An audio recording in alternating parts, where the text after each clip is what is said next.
Emery Daniel Kale, go by Danny. I'm the First Sergeant of the 7th Florida Company B. Clay Kearney, I'm a captain of the 2nd Florida Volunteers Company E. It's just a very fascinating time period, and the people who do the reenacting, well, we come together to study and learn about that particular time period. But it's also something that we just do for fun. Civil War Re-enacting, yeah, I think it's an opportunity for participants to keep alive a history that probably, without doubt, everybody here has got some passion for some reason for. And I think it's our way of keeping the memory alive of those who sacrificed their lives or those who just participated in it. And that's why I think a lot of us do what we do. And so the reason we do this and our purpose is that we want to educate these people. Educate them, this really happened. This really happened. This is what our country's about. We actually fought each other. And I think people need to know that. My daughter and son-in-law were involved in the reenacting. And they had been after me to come out and just watch one of the reenactments. I had never even heard of this before. And I went to the Brooksville Raid reenactment and watched it. And I was just amazed. I just thought, oh, this is just the neatest thing.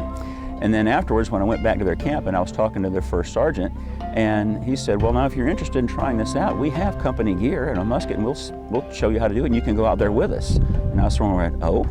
And I didn't know any of the guys. And I wrote them an email, and they had one coming up called Brooksville. It was in January. And they said, what do you need? They said, a musket, and uniform, and a blanket. And that's all. We campaigned, and I didn't know what that meant. So I got my musket. I bought everything online before I even reenacted. I went to Brooksville. It was 19 degrees. The guys were all laying on blankets on the ground. And that night, it was a Friday night, and it was miserable. I kept walking back to my car all night, trying to get some sleep. Couldn't wait for the sun to come up, so the dead night would be over. And the first sergeant came up to me and said, Clay, he said, how did you like it? And I said, I'm hooked. And that's how I got into reenacting, and I've been doing it ever since. The very first command to load, it was just like an adrenaline rush, almost like you're going into battle, even though it's not a real battle. There was still kind of an adrenaline rush there. And I got out there and did the reenactment, and I was just absolutely hooked. It was like the most fun I had ever had, just about anything.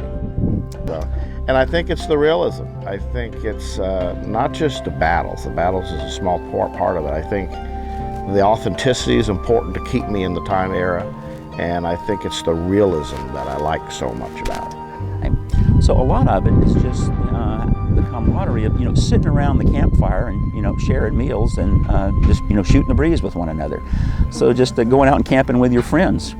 I find it to be a very relaxing experience. It's like the stress of the world just kind of disappears when we go back in time, for a couple of days. We are reenactors, we're living historians who reenact a period of time.